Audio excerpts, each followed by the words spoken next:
যে বয়সে যাওয়ার কথা ছিল স্কুলে কিংবা বন্ধুদের সঙ্গে খেলার মাঠে, সেই বয়সেই সাফায়েতকে প্রতিদিন লড়াই করতে হচ্ছে নিজের নিঃশ্বাসের সঙ্গে।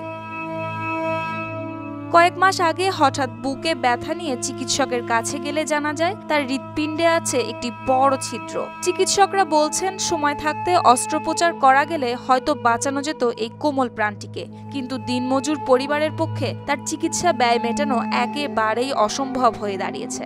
কারণ বাংলাদেশে এত ভালো মেশিন নাই, যেহেতু 30 পয়েন্ট ফুটা, আপনাদের ভারতে হলে বেশি ভালো হয়।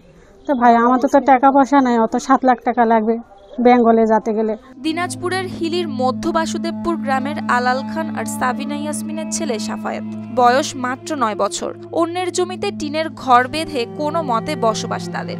বাবা দিনমজুর আর মা কাজ করেন অন্যের বাড়িতে, কিন্তু সেই ছোট্ট সুখের সংসারটাই ম্লান করে দিয়েছে সাফায়েতের দুরারোগ্য ব্যাধি। এটা আমার ননদের বাসা, এটা কিন্তু আমাদের বাসা না। আমার ননদের বাসা আমরা বহুদিন ধরে জায়গাতে ঘর করে আমরা আছি। নিজস্ব কোনো জায়গা নাই, বাড়ি নাই, কিচ্ছু নাই। নিজস্ব জায়গা থাকলে তো বিক্রি করে হলে আমার সন্তানকে আমি নিয়ে যেতাম। শিশুটি এখন স্বাভাবিকভাবে খেতে পারে না কিছুই, খেলেই শুরু হয় বমি। একসময়ের চঞ্চল ছেলেটিকে আজ ছটফট করতে দেখে বুক ভেসে যায় সকলের। দেখা যায় বুকের হাড্ডি ফুটায়, তার 30%। তো এটা নিয়ে আমাদের খুব অশান্তি। আমি তো চাই না আমার নাতির এক বয়সে আমি হারে দেই। আমাদের কোনো অর্থ শক্তি নাই, নিজের বাড়ি ঘর নাই। ওনাদের ডাক্তার যে বলেছে আমাদের দেশে না বাইরে যাইতে হবে, ইন্ডিয়া যাওয়ার কথা বলেছে। তো ওনারা যে হাতে পাসপোর্ট করবে এই টাকাটা ওনাদের কাছে নাই। এরকম এতই এনাদের হলো কষ্ট, দিনই চলে না। নায়াসিনামাইড ও স্যালিসাইলিক সমৃদ্ধ লিলি ফেস ওয়াশ, যা ফেসের ডেড স্কিন সেল দূর করে দেয় দ্বিগুণ ফাস্টার ব্রাইটেনিং।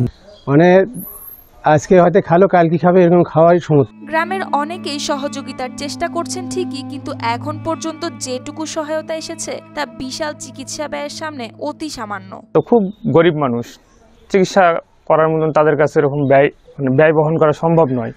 আমরা প্রতিবেশী হিসাবে আমরা চেষ্টা করতেছি এবং 2-4 জনের কাছে আমরা যাওয়ার করতেছি। তো যদি কোনো হৃদয়বান ব্যক্তি চিকিৎসা ব্যয়টা বহন করতো তাহলে বাচ্চাটা হয়তো বেঁচে যেত। একদিন লেখাপড়া শেষ করে সেনাবাহিনীতে যোগ দেওয়ার স্বপ্ন ছিল সাফায়েতের, কিন্তু সেই স্বপ্ন আজ অনিশ্চিত হয়ে ঝুলছে রোগের ভারে। হঠাৎ আমার একটা অসুখ দেখা দিয়েছে, আমার বুকের হাড় নাকি ফুটা হয়েছে। আমার বাবা মা অনেক গরিব, দিন মজুরি খেটে খায়। আমার বড় একটা স্বপ্ন ছিল, আমি আর্মি হব, আমি দেশের সেবা করব। আমাকে একটু যতটুকু পারেন একটু সাহায্য করেন, আমি অন্য 5টা ছেলের মতন আমিও বাঁচতে চাই। এদিকে মন্ত্রণালয়ের নিয়ম অনুযায়ী গুরুতর রোগের জন্য 50,000 টাকা সহযোগিতা পাওয়া যেতে পারে বলে জানিয়েছেন এই কর্মকর্তা। সমাজ কল্যাণ মন্ত্রণালয়ের সমাজসেবা অধিদপ্তর থেকে 6টি দুরারোগ্য ব্যাধিতে আক্রান্ত রোগীদের এককালীন চিকিৎসার জন্য আবেদন সাপেক্ষে এবং বরাদ্দ সাপেক্ষে তারা চেকের মাধ্যমে 50,000 টাকা পর্যন্ত সাহায্য পেতে পারে। আজ সাফায়েতের পরিবার আর গ্রামবাসীর মনে একটি প্রার্থনা, ছেলেটির মুখে যেন আবারও ফিরে আসে সেই হারানো হাসি। News desk, RTV।